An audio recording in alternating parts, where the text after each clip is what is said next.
Hi, I am your host, Brent Feldman, and we are back with another episode of Mix and Matchbox.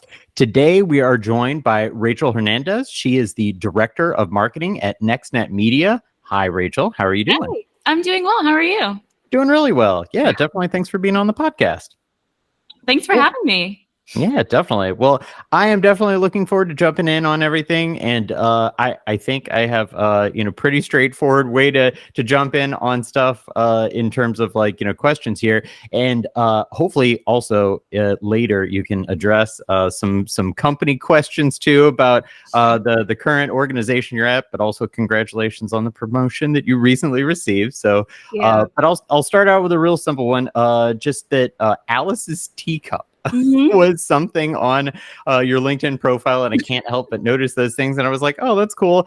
But I also feel like it's expressly interesting because, everybody has like these entry points of their career. And I also personally, feel like sort of being in the restaurant industry is something, oh my gosh, that provides so many foundational skills. But for you as a starting point in your career, how do you think that led into what you do now? And, what do you think that you kind of pulled out of that?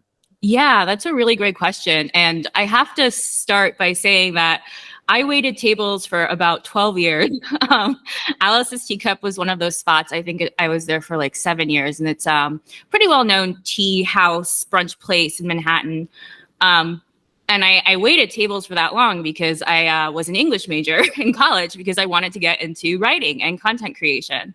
So, and I think that's fairly common sometimes for people who go into college and come out with an English degree and then they aren't sure what to do next. So that was sort of my entry point into the restaurant industry. And like so many other of my coworkers there who are also in the arts or in theater or whatever, and they've all gone to be super successful.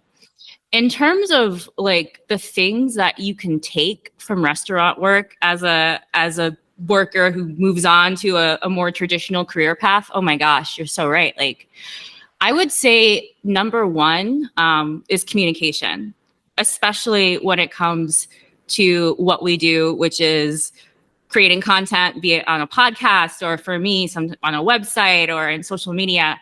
Being able to connect with people and understand the thing that they really want is one of those key things in a restaurant that's super important, because people go not for the food necessarily. There are so many places that have great food, but they go for the experience of being taken care of, people feeding them in ways that aren't necessarily like food to mouth consumption, or that was a weird way to put that, but yeah, no, I totally yeah, like, yeah. And they go for that like comfort and for that understanding. Collaboration, obviously, like across teams, it takes a village to serve brunch sometimes. And I think the multitasking too. Anybody who has done restaurant work knows that you have 17 things in your mind at one time, always, and you're carrying those things. And then there can be one more person when you're walking to the kitchen who, grabs you and says, actually, can we get a little more water over here? And you got to add that one and keep the other 17. So yeah, all of those things I think were, had a tremendous impact. And it's interesting too, like we've even had clients at NextNet Media who came because I worked with their marketing directors or their marketing managers at Alice's Teacup, and they went on to do marketing, and we stayed connected on LinkedIn and Facebook and Instagram, and they see what we're doing here, and so they come to us. So that's been pretty cool too. That's so cool. Yeah. It is. I couldn't agree with you more that there's like, so many things that, come out of restaurants in terms of like, skill set. And I feel like it should be like one of those obligations people have to like go work in a restaurant, deal with the general public, and like, oh my gosh, you'll learn humility, that too. You'll learn so much. But that's awesome. And so cool that like you not only got good experiences, but also, maybe even just, great relationships and all that sort of stuff out of it. Yeah. Cool. Well, what would you say, I guess, is maybe the differences in perspective that you have for a client or a brand when you are a copywriter versus the director of brand strategy, or now the director of marketing? Do you see things differently? Yeah, absolutely. And I have to say, I felt so blessed when I became a copywriter about 10 years ago. Oh my gosh. But just because that storytelling has been such an important piece of my life, and you know, it's really nice when you get to do something that you connect with on an emotional level, a spiritual level, but that you're also good at. And I would say the difference is really scale. Um, in my mind, brand strategy or marketing strategy still comes back to that storytelling. And when I copyright, it really is about telling a story. It's different than just putting, you know, you see that writing that's a bunch of buzzwords on a page, or these days, like, it's very clear, those of us who do this day after day, when something's been written by ChatGPT and has that just like missing human element to it. And I think marketing is storytelling still. You're taking people on a journey. We literally call it a funnel, but rather it be a blog post, or I used to do a lot of email ghostwriting for entrepreneurs, and really connecting to that entrepreneur and getting into their voice and telling their story. I'm telling a story of the client's journey on the other end on a much, much larger scale. And so instead of like the story of how this realtor is going to help you find your home and et cetera, it's the story of how you can find success when you connect to these different marketing principles and work with us. That's so cool. Yeah. At the core, it's like, yeah, just storytelling. That's really neat. And actually that feeds so well into the next question too, because it's storytelling is definitely something that's like foundational, not only to, marketing in general, but, literally how we kind of connect as humans. So, how does storytelling differ from, pure content, just generation? And why is that critical for people? Yeah, I mean, I think it's the difference between something you want to read and something you have to read. Okay. It is a critical element, and whether it's marketing or getting somebody to read your tweets or your blog posts, or you are doing it on behalf of a brand or a corporation, you want people to engage with the content that you're creating. Content that's simply generated is, I think, it lacks that connection to the reader. And if you're not connecting with the reader and you're not connecting with your audience, you are fumbling the ball. Like, you're not letting anything land. Storytelling to me is really connecting to like a greater meaning, like something beyond. Great marketing gives people a feeling. They're not just connecting with the words on the page. They're really seeing how those words connect to their own journey. And to me, that's what storytelling is about. And I think we'll probably get into AI, because who isn't getting into AI these days in conversations like this? But one of the things where ChatGPT and similar softwares fail is that they are just generating that content and they are missing that soulful human connection. Yeah, definitely. There's still that uncanny valley, whether it's like, the images you see created, obviously, like there's that, I don't know, the distance, that weird, sort of feeling. You're like, oh yeah, I don't quite get the connection. But while you couldn't have said it better in terms of like, creating content that you want to read, because like that is such a difference, I feel like, in, making things compelling. Ooh, I have a small tangent though. And that's in like, I read this article all about like, clickbait, titles, and those like got such a bad rap, or clickbait in general gets a bad rap. But as, like the article was breaking it down, it was talking about how essentially clickbait it can maybe not be bad as long as it delivers on the purpose of, what the title is. So yeah, I don't know if you have an opinion on that, but. Oh yeah, absolutely. I mean, clickbait, I think clickbait, the bait is the part that people have a problem with. The click part, we all want the click part. It's the bait and switch aspect of clickbait. You won't believe what happens next, and what happens next is something that happens every single day. But if it delivers on the promise and you were excited to click on it, then that's a good read. There's nothing wrong with that. Yeah, that's a win for developing good content, I guess. Cool. Okay. I guess, that feeding right into the next thing, getting people within the first 5 seconds has been like a, hallmark of like YouTube strategy. But like when it comes to content and storytelling, this kind of, hook them or lose them rule, is that still important? I know we just talked about clickbait in general, but like, what is sort of the, do you is it that short form? Are people's attention spans that short that, you have to hook them in 5 seconds? You got to keep them. Yes, you do have to hook people in, but you got to keep them there. There's that like marketing thing that it's been pretty debunked since, whether it was like people have the attention span of a goldfish, and it's 8 seconds long. And if you don't get them in 8 seconds, I think it was Andrew Davis, who's a great marketer. If anybody's listening and hasn't heard of him, check him out. But he did this great talk like about how if someone's attention span is 8 seconds, how do people like binge Stranger Things and watch like 12 hours of the same TV show over, a weekend or whatever? Like it's because Stranger Things keeps you hooked. So yeah, you want to reel the reader in for sure. I mean, I do a lot of paid media where it's just text on a graphic, but you got to keep them hooked through the whole thing. I'm a really big fan in content creation of kind of having like mini hooks that lead you to the next thing throughout a piece of writing or throughout even a video, where you still set up that anticipation as to what's coming next. So they'll keep reading and they'll keep going. But again, you'll have to deliver on the promise. So yes, capture their attention, but that's not all there is to it. You got to keep that hook going through the entire piece of content.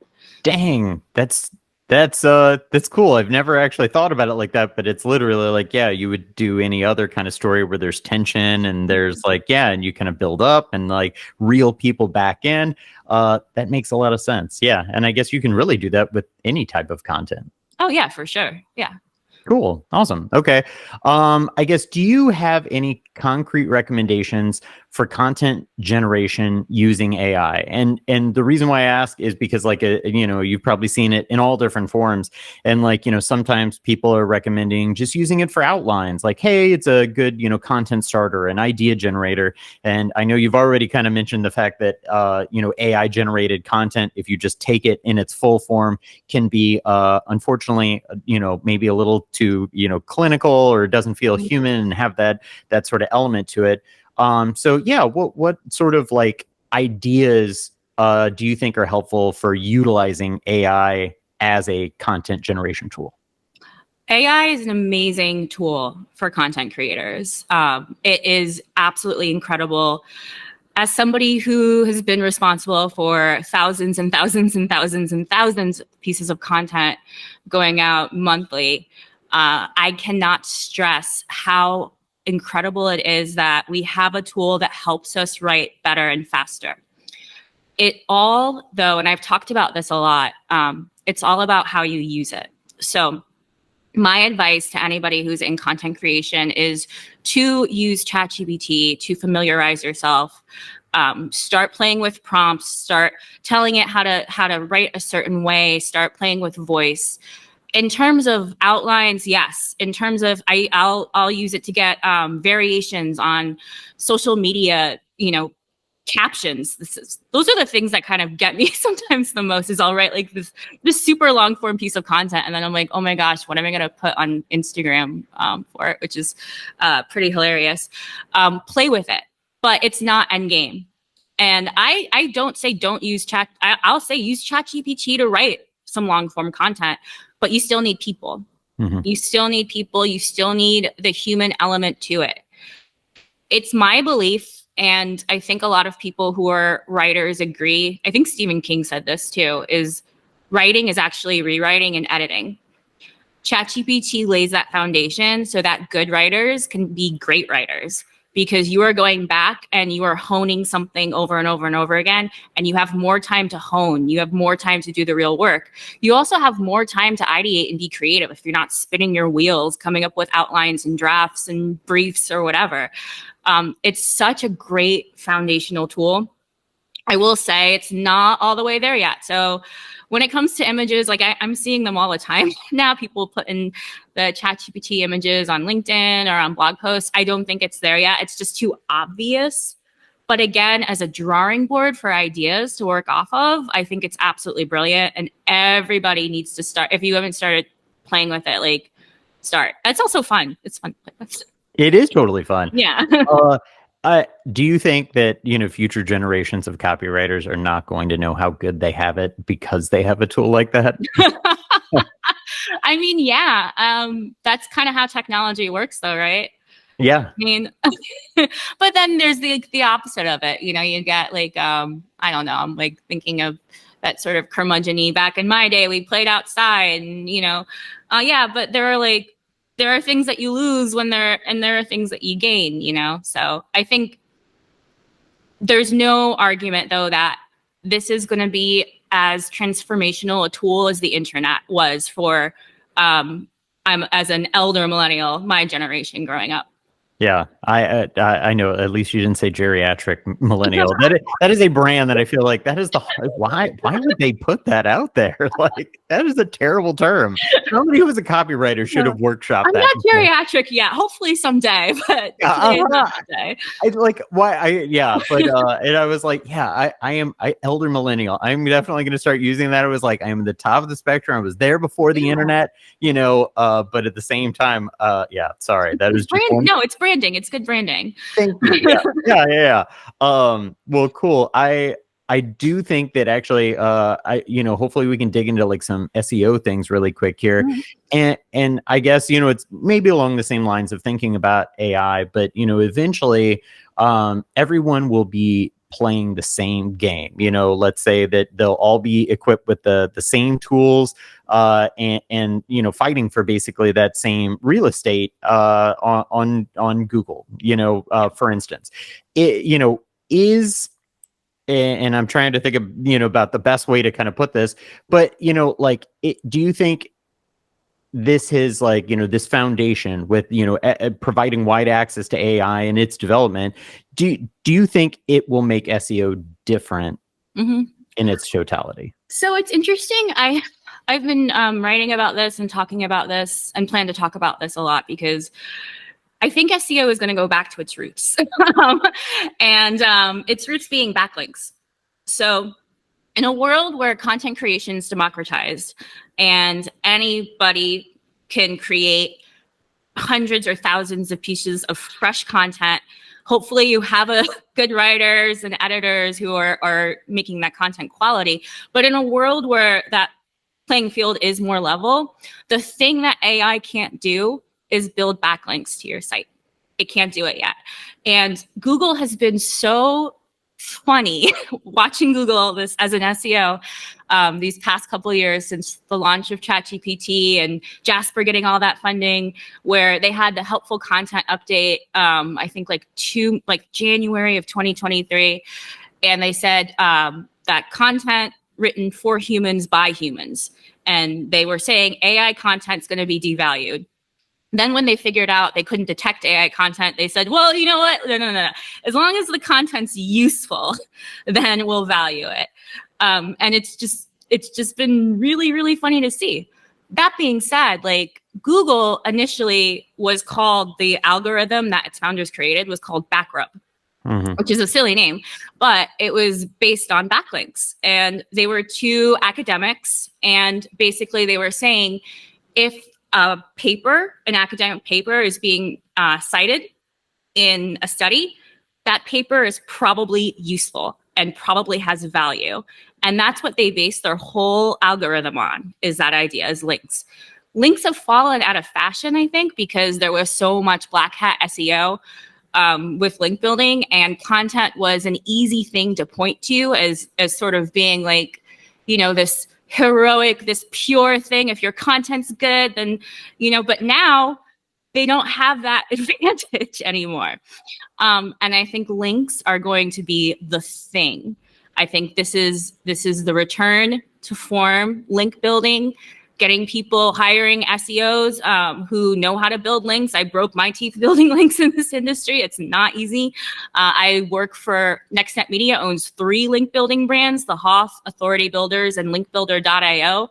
And one of the reasons why we're so successful is that backlinks are incredibly difficult to get if you are not a huge brand, but they are going to be the competitive edge in a world where everybody can write more. Cool. That's awesome. I appreciate being, definitive on that. And by the way, I couldn't agree more with like, returning to kind of like the roots of, SEO. Like, yeah, that's cool. But I guess in general, I have to ask this as a question of like, just like putting this out there to another SEO. Backlinks, like super important. And I know that even, for a while, Google was saying, they were like, oh, they're not as important, or we don't pay as much attention to them. But you're like, yes, you do. Yeah, like, you do. yeah. We totally know that that's still works. What's your feeling on general traffic and views? Of like, basically, getting a lot of traffic, helping increase, rank and visibility too, because I know that they've also tried to dispel that mystery that if you shove a bunch of traffic to a place, but I feel like it definitely helps and gives a boost if you have plenty of traffic, no matter where it's headed from. But yeah, what's your feeling? Yeah, 100%. Yeah, 100%.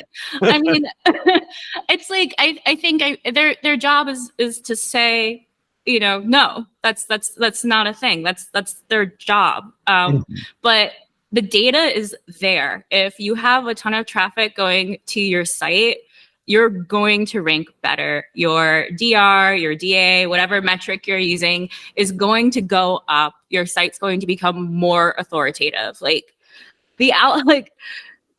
especially their algorithm, like Google is based on an algorithm. It is not that smart.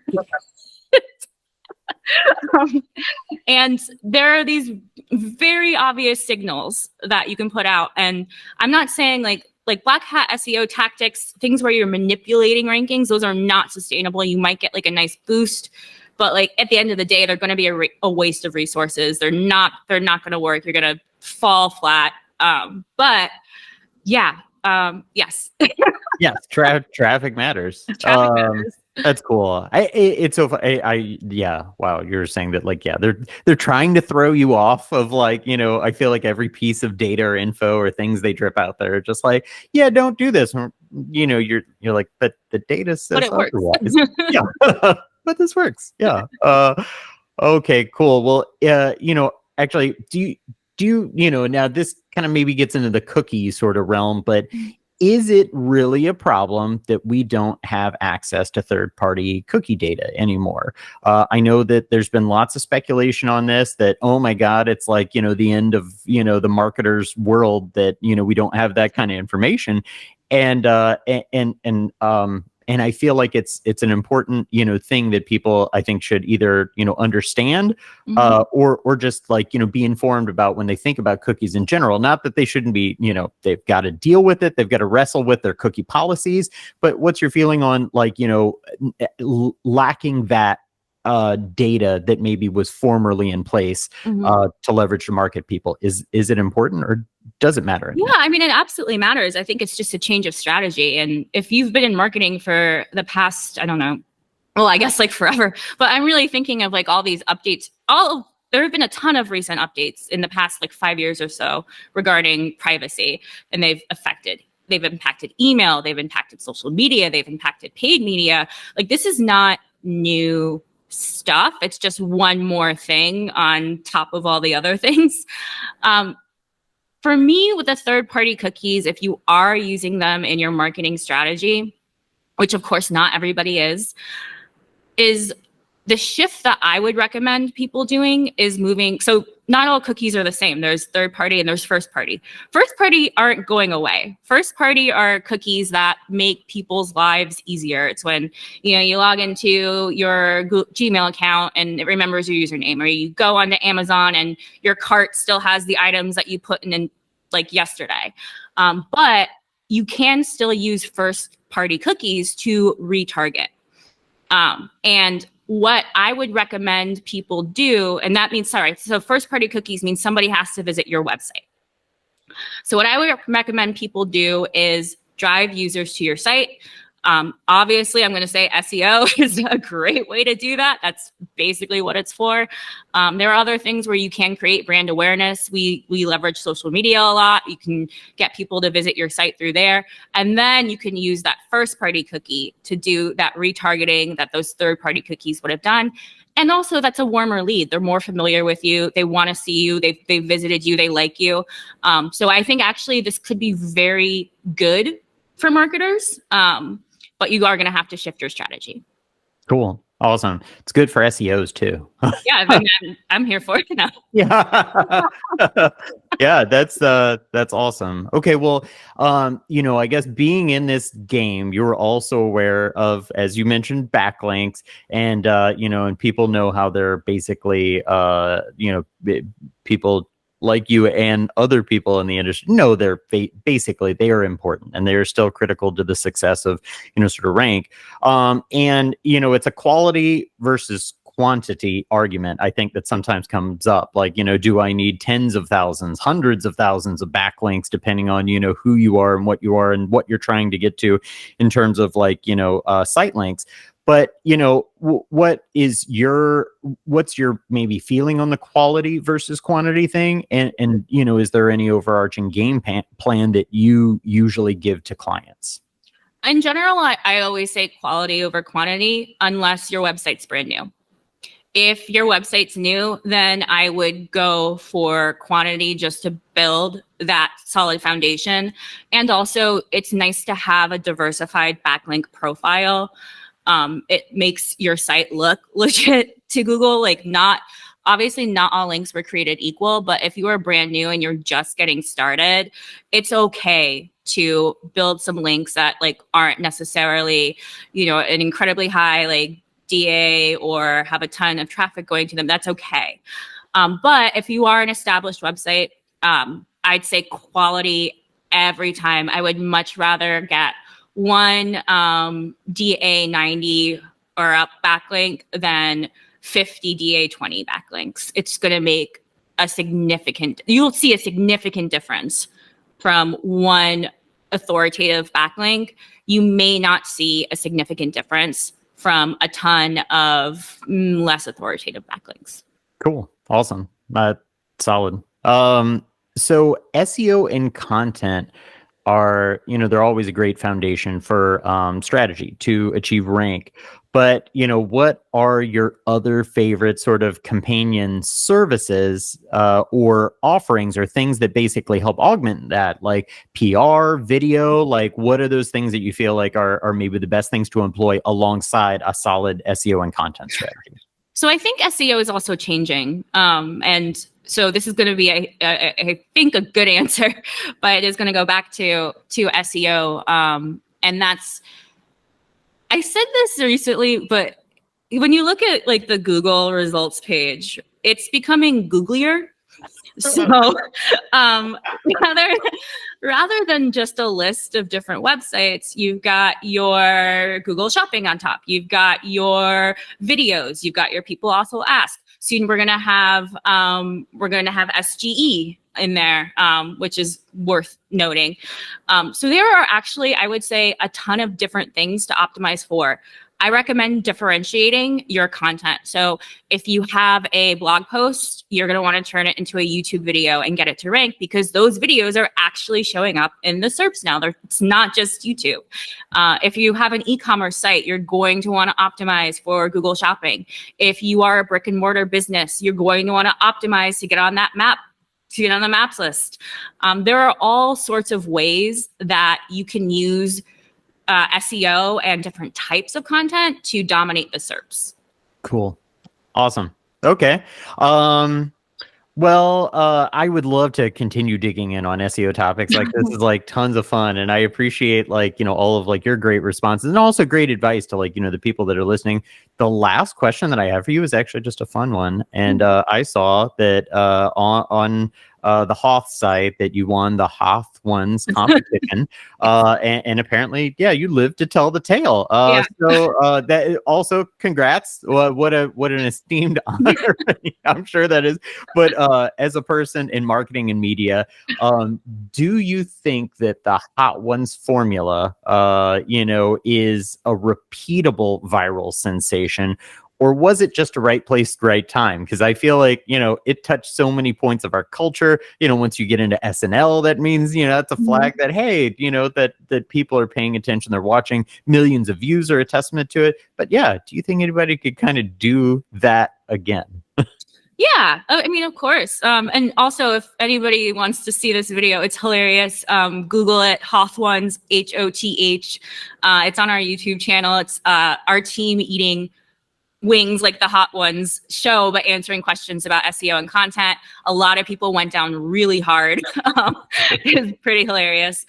But yeah, I mean, I think it's all right place, right time, right types of content. It's definitely recreatable. I think people need to just stay creative. And that's actually where I think, and this might be sort of a tangent, but like things like ChatGPT and AI are useful because it gives people more time to think of stuff like that, as opposed to having your head down over a screen all day. Yeah, I mean, I love being in marketing because a lot of my job is consuming content and is kind of being up on what's going on in pop culture and the world. And, I think that's also a big piece of it is like being connected to things outside of your industry is a way to get creative and marry whatever niche you're in to what's going on in the world right now. And sometimes it hits. Yeah, that's so cool. All right, how was it after that competition? I mean, I have a stomach of steel. That was not my first spicy challenge. I've signed many waivers in my day. It's kind of they didn't know that I was a ringer coming in, but I knew I was going to win. So yeah. I forget the host's name, but like if you want me on Hot Ones, I can do it. Give me a call. Yeah. All right. There you go. All right. The shout out is to Sean Evans. Get you on Hot Ones. Give me a Hot One. Well, honestly, like I really, really appreciate all your feedback, your thoughts and stuff about SEO and like just sharing all this stuff.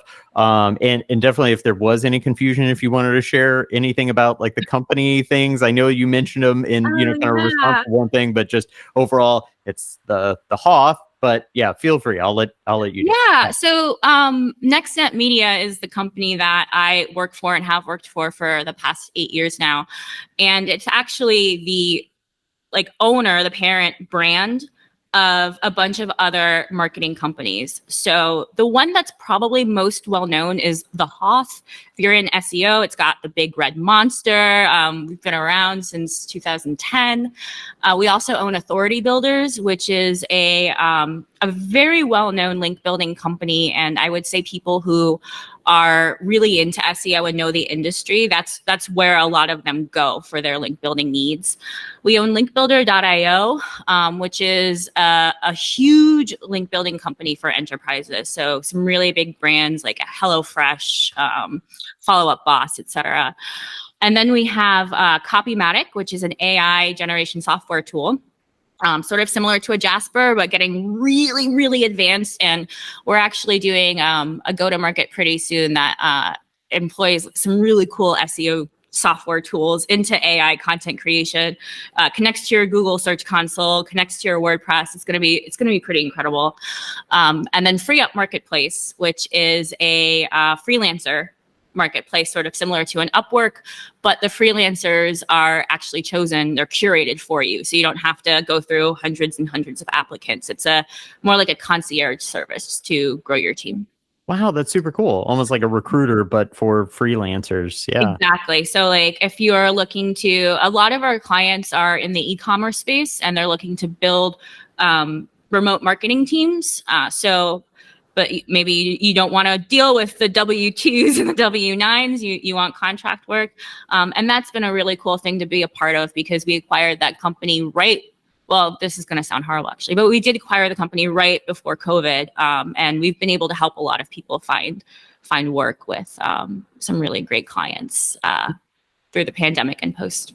Oh, that's great. Yeah. No, I mean, like, yeah, fortuitous, a good, a good thing in a bad, kind of crappy, but I'm good. Yeah. A good move. But that's awesome. Well, I really appreciate it. And Rachel, I must say, this has been great.